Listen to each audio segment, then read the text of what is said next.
Warning: the following podcast may contain the following offensive words or phrases. Shit. Fuck. Cunt. Pussy. Ass Tom Brady crack ass nigga! Thank you.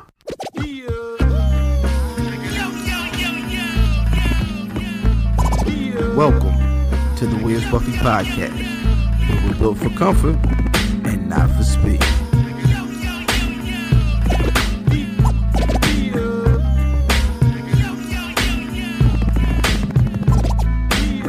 Hashtag shooting the five.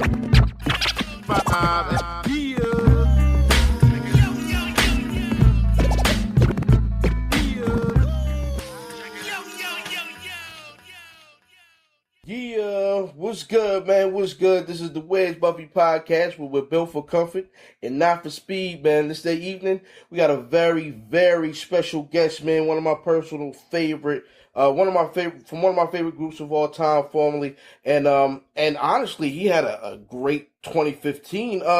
Rapper Big Pooh. What's going on, brother? Yeah. What's good with you, man? Hey, man, I'm just appreciative of you coming through. You know what I mean? Calling up and doing this for us, man. No problem, man. You know, I like to get down to as much stuff as I can. That's what's up, man. So you're from VA, right? Yep, from Virginia, Northern Virginia. Okay, so like Nova. So are you're sports wise? You kind of gravitate toward the Washington teams? Is that a good assessment? Yeah. Okay. Yeah. I stick with the home team. All right. That's what's up, man. So what part of Virginia exactly? Like what part of Nova? I grew up in Alexandria and Fairfax, so I grew up mostly in Alexandria, and I went to high school in Reston, actually, at South Lake High. Okay.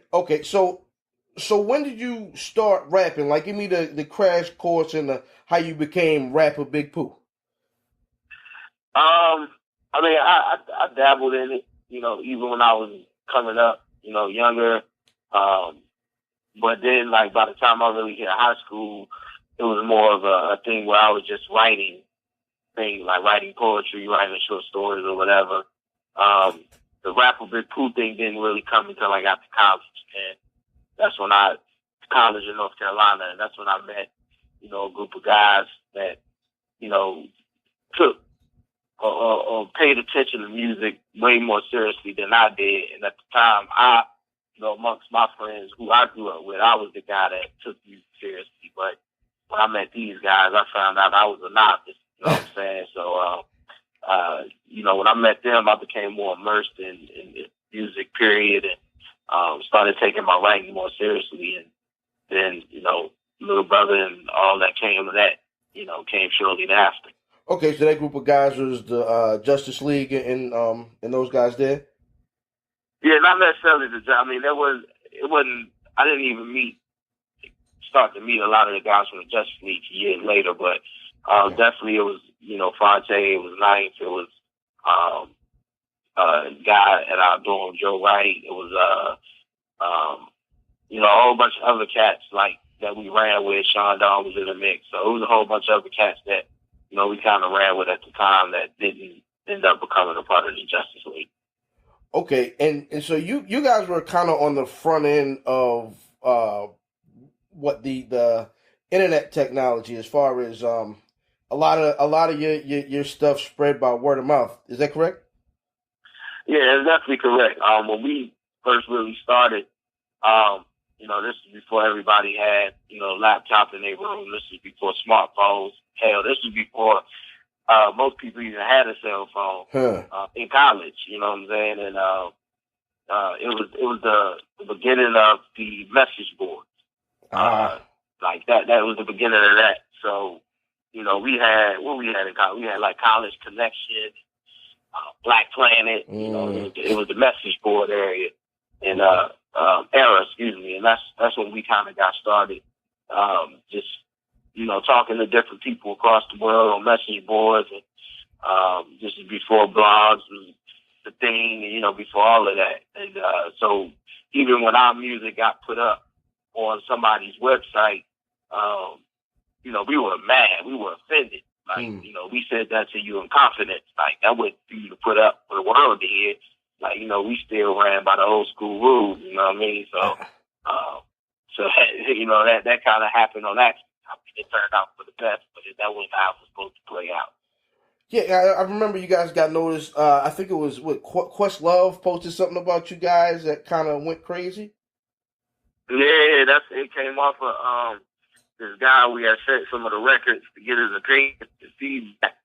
Had met him on the message board, and Fonte had grew.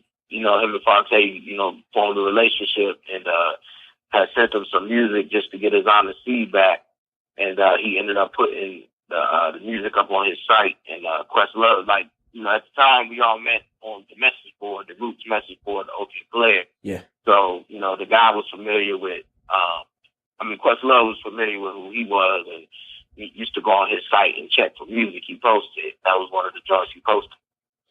Okay, and then LB took off, and the classic, the listening joint came out, and the internet went nuts. Y'all had the internet going nuts, and I that's when I caught y'all, and then y'all progressed from there, and y'all ended up getting signed to Atlantic for the second album. Yeah, we that's the funny thing. A lot of people don't even know, but at the time we were getting courted by a whole bunch of the labels. We took meetings at Job Records with Chris Lighty, rest in peace. We took meetings with Tom Wiley out in L.A. at Warner Brothers. Sony had called us.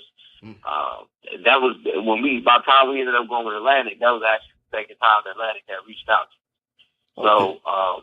So we were getting courted heavily at the time, and it was just a thing. We weren't really in control of where we landed. We were already in the independent deal for 2 more albums. So the guy who ran the independent label, he kind of had to say so on where we went. That's crazy. Yeah, because Atlantic wasn't even where we wanted to go. You know what I'm saying? So we wanted to run it. We wanted to go to Jive and run with Chris Lighty. Obviously, of course. We knew Chris Lighty knew what he was doing. So right. But Atlantic, it ended up being Atlantic. And then the story happened with that album. Supposedly it gotten 4.5 mics, and then the rating got changed, and people went crazy. And then yeah, man, it was just a crazy time, man. I think just releasing an album called The Minstrel Show at that time was taboo, right? And it caused different types of controversy, and one of them was, as far as the source was concerned, I think it was more of a thing of, not really how good the record was or wasn't. It was just a thing of we weren't big time artists, and that's when the politics really started to play heavy, because it was like we can't give guys who aren't big time artists a perfect album rating. Like, that wouldn't look good to artists that are big time. And that's when we started to really realize that it wasn't so much about the music anymore. It was becoming more about the politics, who you know and who know what, things of that nature. So it was disheartening, to learn that way, but that's the game, man. Yeah. So the group dynamic, of course, you're not. Well, you kind of are in that right now, but the group dynamic. What are like the best parts of being in a group? I think the best parts is having other people to really play off of, people to be inspired by, and not being counted on to have to do it all yourself. You don't have to carry all the weight, whether that's in performing, recording, whatever it is. You don't have to carry all of the weight, and just that camaraderie is definitely some of the best things about being in a group. Okay, and then the worst parts. I don't know if I call them the worst, but just having a compromise. And when you have to compromise, you got to compromise a lot of things. It's like being in a relationship. I think that's what a lot of people fail to realize about being in a group. Being in a group is like being in a relationship. And the more people in that group, that means the more people that in that relationship. And, everybody has their opinions of how things should be done. Everybody has a direction they want to go. And, it becomes tough, like, to continuously compromise. It's part of who you are for the greater good of the whole. And some people, some groups get that, and, they learn how to stay together regardless of what their friendship ends up being like down the line, and some don't. But, I always compare it to that because that's exactly what it is. So even when people, to this day be like, man, I need to get over the BS and make music, like all they really focus on is the music part and not really focused on the personal relationship part. And it's just like me telling you that, oh man, put that BS with your ex to the side, go back and get with it because y'all made it to the couple. Like, you ain't trying to hear that. You know what I'm saying? So it's that same aspect of being in a relationship, and the more people, the harder it is. Okay, so then we get a couple albums after that. We get the Get Back. We get the mixtapes. We get the Get Back, and then we get Left Back. And then there was no more Little Brother. Apparently, is that correct? That's correct. So I kind of want to go into how did that the very end, like how did that go about, like how did that end specifically? It just kind of ended, man. It wasn't planned. It wasn't a thing. I mean, it was just one of them things where you look up and it's like, oh, it's over. Obviously there's a lot of things in that I won't get into, but right. It's just one of the things you didn't, as a guy coming up and, younger, obviously I was younger, you didn't think that it would end that quick or that way, but it just kind of ended. And, it's one of the things where you can't believe it's over, but, you got to realize it's over, for multitude of reasons. So, that was kind of it, man. It wasn't like a super, long, drawn out thing where I saw it coming for months, and it wasn't, it was just one of them things where it just kind of ended, man. And, like that's part of that growing up, and some not willing to compromise as much as you used to anymore. Right. That's kind of what you can attribute it to. Like that's what I said. Some people, some groups realize that they continue. They figure out how to work within the group atmosphere and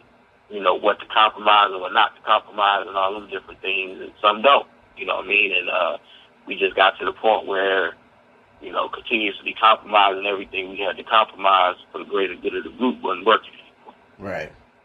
So now, in between that time that I talked about, Sleepers happened, which was your first solo joint. How did it feel to kind of, like spread your wings on that joint? Man, that was probably, still is one of my proudest moments. I didn't know how the record was going to be received. Obviously I thought I did a good project, but it's one of them things where I was constantly questioning myself and my ability, and I was always getting pushed by one of my best friends and my manager, Big Doe, to continue to work, and he kind of pushed me into doing that project. Because I always had tons of material. I just never doing anything with it, and for that was like a coming out party for me and for Christ, for that matter. It was just us pretty much for the span of some months. Just going in and working. That's it. A lot of times it used to be just me and him in there, just working on the project. So that was definitely a proud moment because that was our project. I didn't, he didn't come in until the end to help sequence it, but he didn't really help with the project. Tay wasn't there at all for the project. Joe would come in and out, but he kind of let us do our thing. So that was a very proud moment for me. That's what's up. Now, fast forward a few years. Now you had the the Fat Boy Fresh series of joints. Now the Where's Buffy podcast, the title, the name, our name comes from me and my co-hosts are both, you know what I mean, flying fluffy gentlemen, right? So we, you know what I mean, it's two of us, you know what I'm saying, and we you know, equal it out to the Fat Boys, where he would be, you know, Cool Rock Ski, and I'd be Prince Monkey D, but where's Buffy? All right? Right. So that, you know, that whole movement, I was like, yeah, you know, that made me want to ride a little, you know, like, ride with you even more, just, you know, yeah, that's what I'm saying. We got something, you know, one of us got something to say. But, man, you put out a lot of music, man, and then fast forward to my birthday last year, I end up going into one of the last dying, like, mom and pop record stores in Baltimore. And I go in just because it's a record store and we were waiting for something else. And I go into the store and there's a Rapper Pooh album. And it was Words Paid Pictures. And I was like, Pooh got something out? And I didn't even think about it. I grabbed it, man, and it was incredible. Not that, you know, I didn't already like your music, but then it was something different. You had a little more you had a little more to say. You had your fist up with that project, man. Talk about that. For me, that project, you know, up until that point, the songs and records I made, obviously they came from a personal perspective, but it was just, you know, I was just talking about me. And obviously as you grow, you know, each year you blessed on this earth, you should have more to talk about.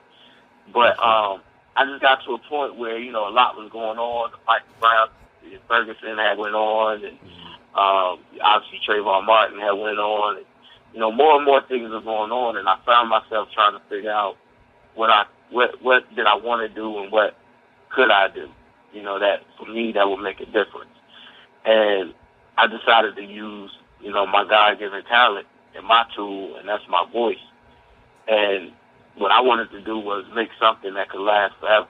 And so when I actually started out making this project, like, the first song I did for this project ain't had nothing to do with nothing. It was just a song. Okay. And I ended up scrapping that once I started making more records. And the more I got into it, the more I really wanted to get into it. And that's kind of how that developed. And I was just watching everything that was going on around, and you know, reading the stories and seeing what was going on TV. And I just wanted to write about it and, you know, give people my perspective on how I felt about certain things.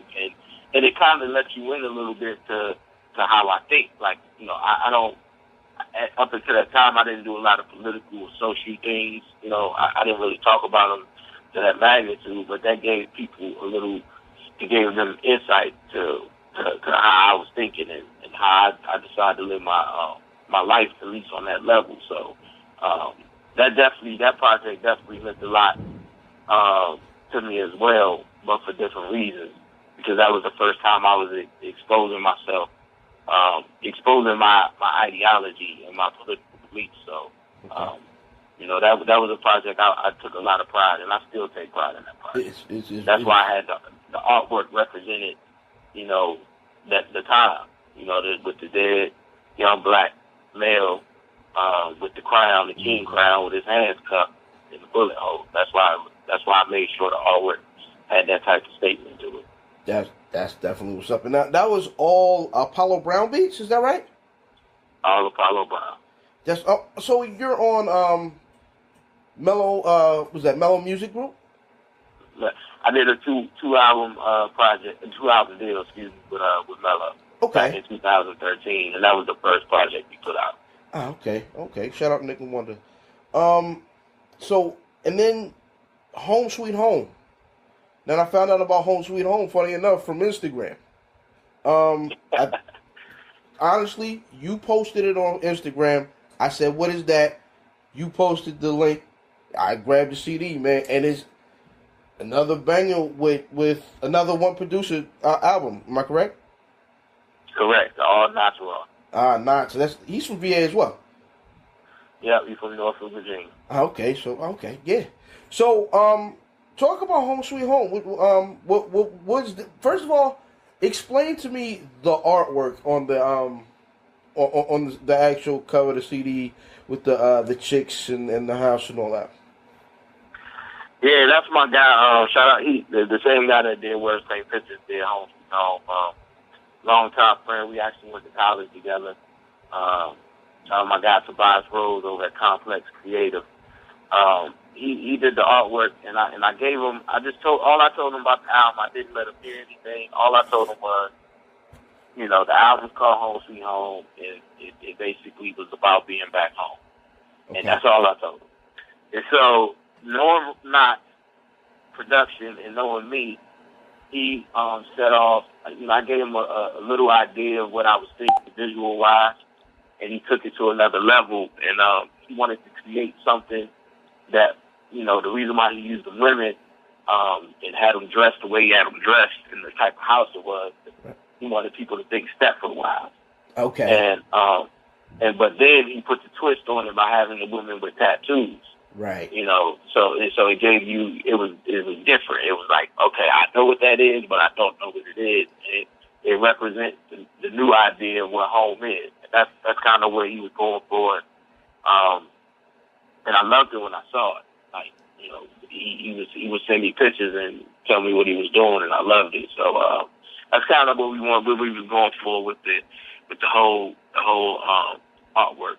He always take things a step further. I give him my ideas, and then he takes those and recreates it in his own vision, and that's why I love working with him. So now to the music, I was listening to the album, man, and you sound more aggressive on this album, like flow wise to me. Did you do anything different? You know what I mean, as far as your preparation, as far as your writing process? Nah, I always try to do something different with each project. Sometimes it's subtle, sometimes it's not, and my goal is to improve on areas of my songwriting that I need to improve on, or delivery, or whatever it is. And for this record, just the beats that I was choosing required me to do something different, and that's what I love. And then coming off of, working on the Apollo project where things were basically at one pace, I wanted to vary that a little bit, put more dynamic in it. Because the crazy thing is, I had done most of the Knots album. Okay. Stopped. Did the Apollo album, then went back and finished the Knots album. Like that's how it went. Like, so it was one of them things where even as I came back, I had to readjust some of what I was doing on the Knots album just so it can feel different from the Apollo album as far as I was concerned. And that's it, man. I think it's part of my development and part of adjusting to the beats at that point in time. A lot of artists, they either pick the same type of beats over and over again, or they just do them over and over again and never adjust to what it is they're on. And I like to adjust to my soundscape. Okay, now there was one record where you talked about Grandma, I'd like to see you with a little less weight on you, and then you talked about some health problems. Do you care to get into that at all? Yeah, that was actually two different songs. Right. Yeah. The first one, it was just more of me detailing. Well, I explain it like this. I have 3 interludes on the album. Welcome Home, Homemade, and Home Sweet Home. Right. And it's actually one story. So it's a long story. I just broke it into 3 different vignettes, 3 different parts. And it's basically me coming home, because I don't go home often, and that's even true life. So it was about me coming home and everything that takes place with me coming home in the span of a day. And that's kind of how my life is. Like, even when I go home, I'm home for like a day or two, and I'm done. Yeah. So I just base it around, fictitious coming home to a cookout type of scene. And then, the crazy thing is, when I put that line in there, I didn't even think about, the song Jesus, which would end up following. I didn't think about none of that, but that's at that time I had actually lost like 40 pounds. Wow. Okay. So when I would go home, my grandma had passed. She passed already, but even my mom, she would be like, "Yeah, you looking good, with the weight off you and things like that." So, so the song Jesus, which is the one you talk about with the health problems, right? Like actually 4 years ago to this time period, this week, I was diagnosed with a blood clot. I had a DVT in my leg, and it broke off and went into my lung. Hey. And I was flying around with it and didn't even know. And you know what I'm saying? I could have died.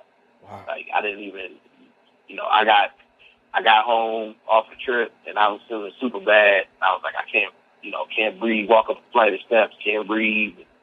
I thought I was getting pneumonia because I was in cold weather climate. And coming to find out, because my leg was hurting, I thought I had strained the calf muscle jogging because I was doing a lot of jogging. And then, because I was in them cold weather climates, I thought I was getting pneumonia on top of that. So I went to the doctor and found out I had a blood clot.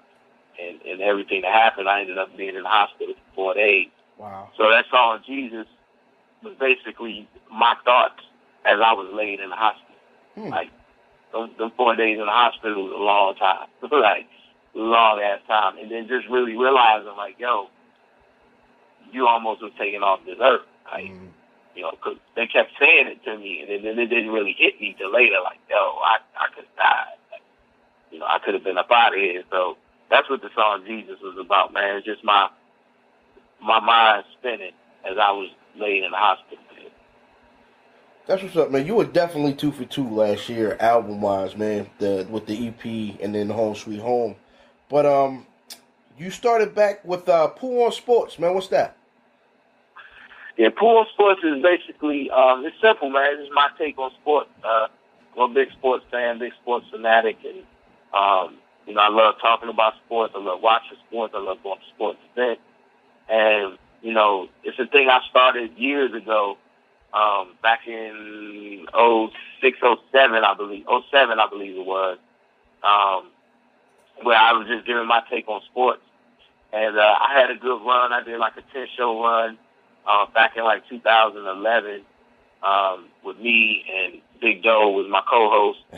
And we did 10 shows, and it was awesome, man. It was unfiltered, unbridled. It was just, I picked the topic and we just go. And it worked.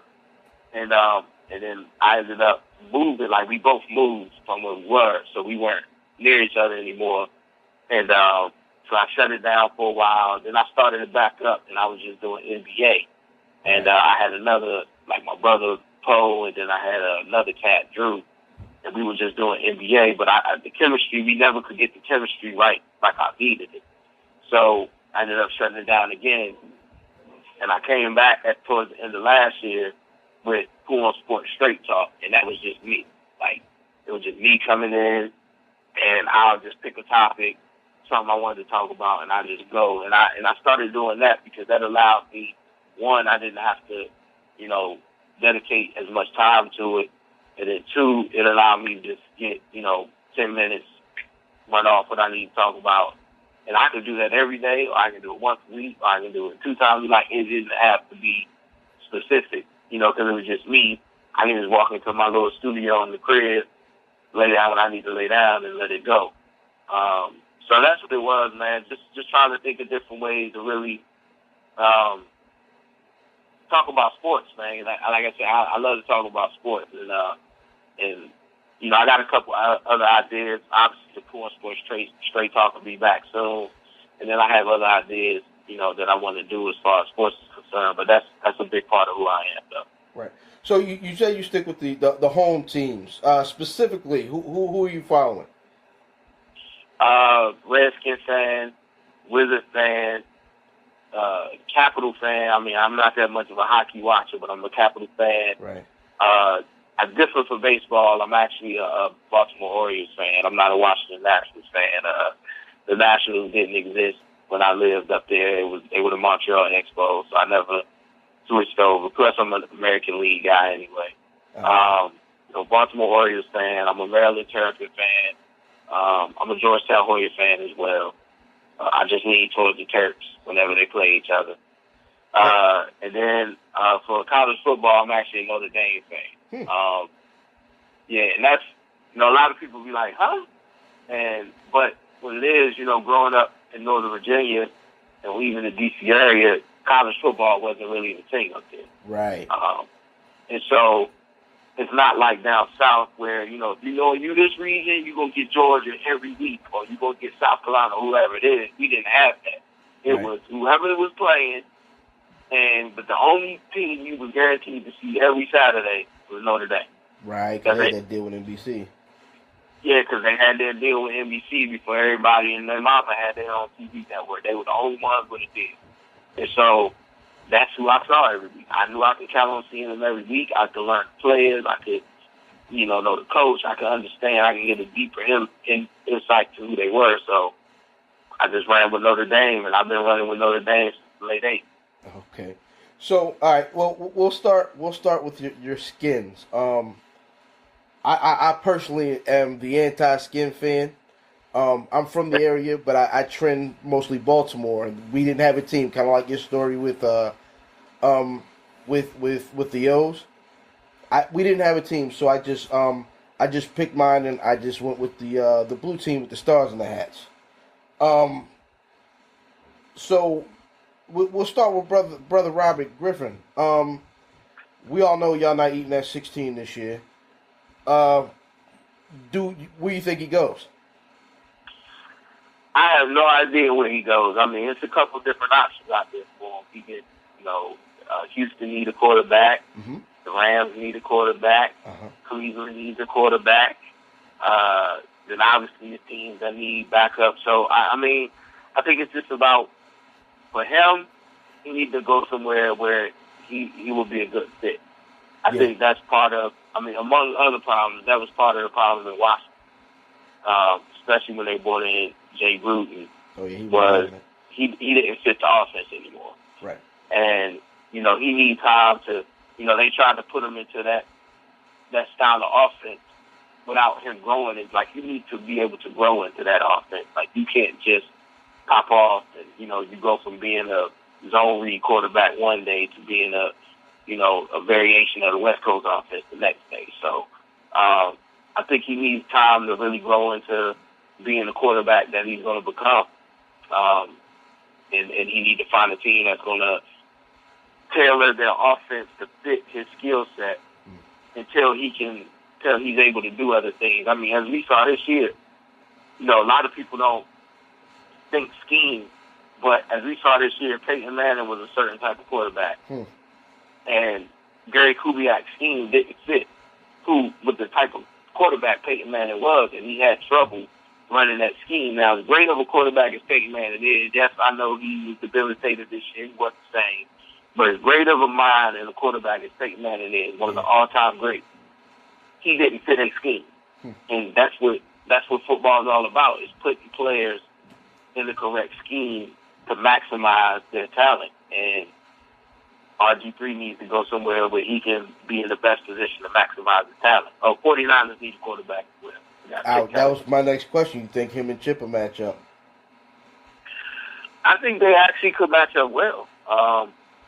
I think the way that Robert Griffin would like to play and can play will match up well with Chip Kelly, the type of offense he has.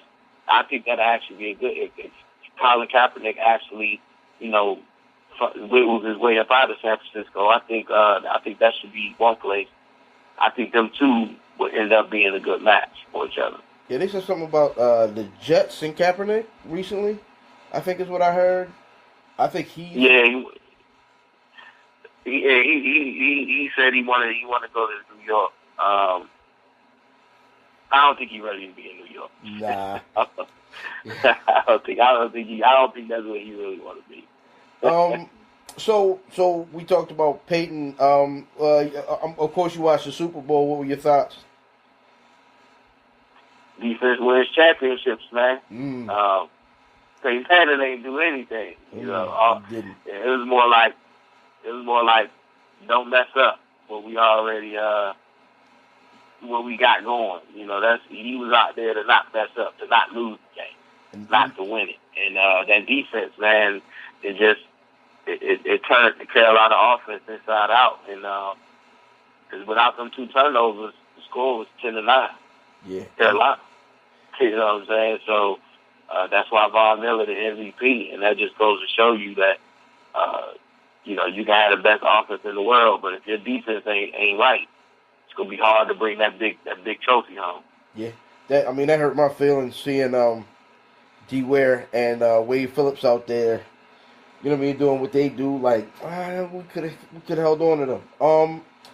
What's up with what do you think about all this Cam versus the entire Earth stuff right now, or the Caucasian Earth? Everything he's doing, of course, led up into, you know, there was some problems with this and that, and now he done walked off an interview and they're killing him still. Yeah, man. I think Cam realized that he, no matter what he do, you know, being him is, they don't like him being him. Mm-mm. And I think he just got to a point where he just realized, like, it doesn't even matter anymore. And you know, they want him to be like, you know, these other guys, and that's not who he is. And what they're going to soon find out is, you know, this new age of player coming up is more like Cam Newton than like Peyton Manning. You know what I'm saying? Like, you know, they are 13 years apart. You know, that's a generation apart. Yes, you know what I'm saying? So, I just think it's a thing they, you know, it's some race in there, but I don't know, man. It's just one of the things where I just find it's odd. It's like you see Aaron Rodgers out there smiling, having a good time, doing what he do. Nobody says anything. You see, you see Tom Brady out there cussing out players, getting at them, getting in their face, and it's like, oh, he's such a competitor. And you know, I just don't think they like Cam Newton, to be honest, man. I don't think they want to see. It got worse because he's actually succeeding now. Right. That's the thing. Is like, not only are you winning, you're having a good time winning. Right. Nah, we don't like that. We don't like that. And I think that's the thing, because they didn't like him to begin with. You know, most of the people said he was phony and all that when he was coming out in the draft. So that just keeps carrying over. And him walking off the podium gave him more fuel. Mm-hmm. But after seeing and understanding why he walked off the podium, like, it wasn't as bad as I thought it was. It wasn't as bad as others, you know, might have thought it was. But I think at that time they definitely was going to use that. And that's something he has to realize, that they're going to use things like that against you, regardless of the circumstance. They're going to use that against you. And I just felt he should have just stayed up there, and, you know, he was going to have to take it. Like, he should have just stayed up there and took it. And it's hard. Definitely not what you want to do, fresh off losing the biggest game of your life. And hearing, you know, a opposing player right next to you talking smack. But that's something, you know, I think that was just a growing point. I think he'd be able to handle it better, you know, if he was put in that situation again. But, you know, I have no problems with Cam Newton, man. I enjoy seeing him. I actually wanted them to win just so he can dab on them in the post game and really piss him off. You know what I'm saying? Personally. Yes, you know, I ain't even a Panther fan, but I just wanted to see that just to see it. So, but I think he's going to be all right, man. I think he understands who he is. He's comfortable with who he is, and that's all that matters. Yeah. Yeah, I don't see him being that far off. Speaking of great teams, though, is Golden State, are they, you think they can do that 72-10? I think they can. I mean, unless they start sitting people or catastrophic injury, man, they cleaning the flow up, man. Like, and I think what helped them more than anything is coming back this year. They, you know, a lot of teams get complacent after winning. They came back with a bigger chip on their shoulder because all the talk was they got lucky. Oh, you didn't have to play this team on the way to the finals. Oh, you played a hurt Cleveland team that was missing 2 of their big 3. And I think all that meant something to them. It was like, oh, what? Like, you know, so now y'all trying to put an asterisk by our championship. And so now it's like they have to prove like it wasn't a fluke. And we understand it wasn't a fluke. Like, they're just a well-oiled machine, man. Everything works. Like, everything works. They play defense. They can shoot the lights out. They can get easy buckets. They can run. They can play half court. Everything works. You think it's possible that Steph gets MVP and Most Improved Player? Nah, they're not going to give him both. I mean, he got an argument. He's more efficient. He's playing better. He's doing better numbers with less minutes. It's possible. A player of that caliber would, unless he's coming back off an injury, he's not getting Most Improved Player. Like, he's not getting it. The Most Improved Player is going to go to somebody like Reggie Jackson or somebody who had a subpar year and came back and bounced back. You know, had a tremendous year. You know, like something like that. It is not going to. Steph Curry would never be. Only way Steph Curry is in the running for Most Improved Player is Steph Curry have, all of a sudden go down to scoring 7 points a game. He just played very unlike Steph Curry. And then bounce back and have this type of season. But because his efficiency is improved and less than all that, they're not giving that guy no Most Improved Player. That'll almost be like a smack in the face if you look at past Most Improved Players. Like, it's MVP or bust for him. Yeah. Question: You're pretty big an NBA fan, am I correct? Yep. Where are the fives? Like, I grew up in the era of Ewing and Shaq, you know what I'm saying? But it's not a five starting in the All-Star game this year. It's the way the game is played now, man. Like, it's not tailored for traditional big men. It's everybody is pace and space, shoot threes, because that's part of analytics playing a big role in the game. Like, analytics tell you, what's the 3-point shot, like 23.5 or something like that. Mm-hmm. Analytics tell you it's better to take that step back and take that 3-point shot than taking that 19-foot or 20-foot jump. That's what analytics tell. Okay. Like, it's better to step back and take that 3-point shot than take that mid-range jump or take that long two, as they like to call it. So once you do that, you start spreading the floor out. And when you spread the floor out, you don't have a traditional 4 anymore. You don't have a traditional 5 anymore. Yeah. And that's kind of the way the game is played now. Every once in a while, you'll get, a big man to come through and it'll be like, oh yeah, we got to, this is the big man of the future. And that's every once in a while. That's not often. Mm-hmm. So that's just kind of the way the game is played. Even big men now, they don't play like traditional big men. Mm-hmm. They want to get up and down the court and, dribble and be able to step out to 15 feet, things like that. That's just a product of the way the game is played, man. If the game was more half court, back to the basket, then you'll get more of those type of big men. But, now we seeing all our 6'10", 6'10" big men, 6'10", 6'11" big men out there trying to shoot 15-footers, run and dunk. And, like even now, the big men we got, DeAndre Jordan, Andre Drummond, they don't have real big men moves like Pat Ewing and Hakeem Olajuwon. They play like, they like glorified forwards, basically. Mm-hmm. They don't have any offensive game besides the putback and the lob. Mm. Like, that's their game. Like, they're out there to grab rebound, block shots, and catch lobs. That's their game.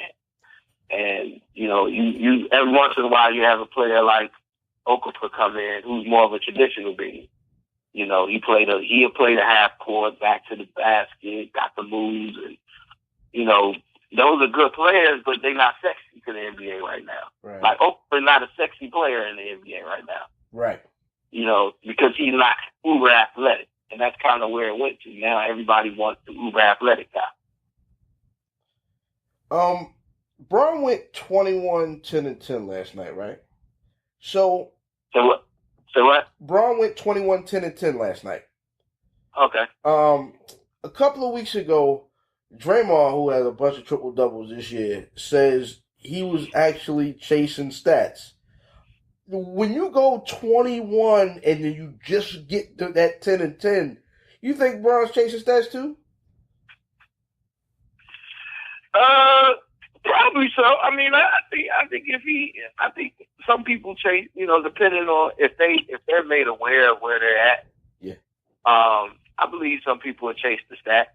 Like, if you come to the sideline and somebody say, "Hey man, you only 2 rebounds off of that triple double," I think you're gonna go out there and chase it. It's a human thing. It's not, that's just what it is. I mean, if it depending on what a game is, like, but that's a human thing. Some people want it and they'll chase it. So I don't know. I didn't see that game last night, but I don't know if he chased it or not. But Yeah. I'm pretty sure if players are made aware of where they are as far as their stats and they find out they're close to certain things, they're going to chase it because they want it. So, I think that's just the nature of, human nature. That's why and sometimes you can tell who's not. Like, it was times, I watch all of the Wizard games, and there's always been times when John Wall was close to triple doubles. He'd just be about 3 rebounds off, 4 rebounds off, because it's mostly rebounds that leaves him short of triple double. And I honestly believe he doesn't know how close he is to that triple double, because if he did, I think he would chase more rebounds than what he does. Right. And so like I said, I think it just depends on if players are made aware of how close they are to certain things. And then because I know, I mean, like, it's human nature, man. If I know, you grab 2 more rebounds, man, you got that triple double.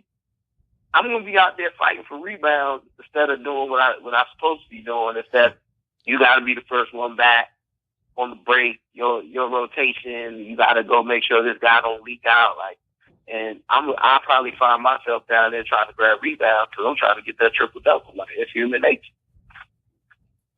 Yeah, I mean that's legit. I just thought that was interesting, man. That, as far as sports, brother, I think that's all I have for you, man. And I ain't gonna hold you too much longer. Just arguably the 3 top guys in the game as far as young MCs go are Drake, you say Drake, J. Cole, and Kendrick Lamar.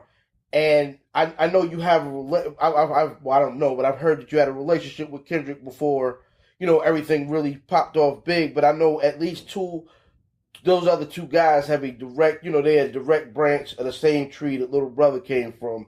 And I always thought that was dope, man. And I think that's, so I think as far as, y'all staple as far as hip hop goes, I don't think that'll go nowhere.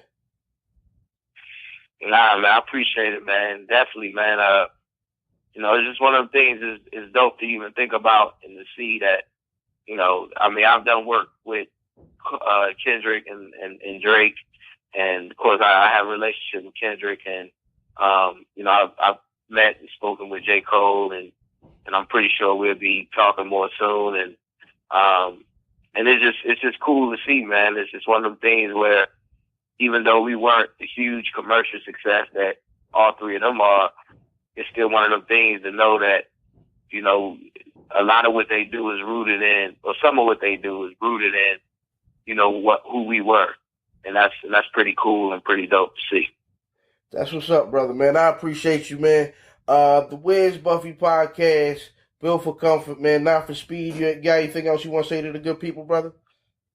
Man, thank y'all for rocking with me, man. And, hope y'all went out and got 2 records, Words Paint Pictures, Home Sweet Home, and, appreciate all the support, man. All right, brother. I appreciate you, man.